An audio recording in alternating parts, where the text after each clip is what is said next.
ఏపీలో చంద్రబాబు ఆటవిక పాలన నడుస్తోంది అని మండిపడ్డారు మాజీ స్పీకర్ తమ్మినేని. అంబటి రాంబాబు, జోగి రమేష్ ఇళ్లపై జరిగిన దాడి దురదృష్టకరమన్నారు. అసలు రాష్ట్రంలో పరిపాలన ఉందా అనే అనుమానం కలుగుతుందని ఆగ్రహం వ్యక్తం చేశారు. తిరుమల లడ్డూపై సీబీఐ నివేదికను జీర్ణించుకోలేని కూటమి నాయకులు వైఎస్ఆర్సీపీ దాడులకు పాల్పడ్డం హేయమైన చర్య అన్నారు.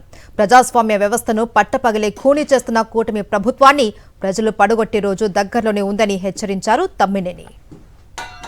రాష్ట్రంలో ఇటీవల కాలంలో జరుగుతున్నటువంటి పరిణామాలు చూస్తే చాలా ఆశ్చర్యకరంగా ఉంది, ఆందోళనకరంగా ఉంది, చాలా దురదృష్టకరమైనటువంటి పరిణామాలు. కోట్లాది మంది ప్రజల ఆరాధ్య దైవం శ్రీ వెంకటేశ్వర స్వామి ప్రసాదంలో కలిశాయంటే భక్తుల మనోభావాలు ఎంత దెబ్బతిన్నాయో తెలుసా మీకు? అంటే మీ రాజకీయం కోసం ఏదైనా సరే చెప్తారా?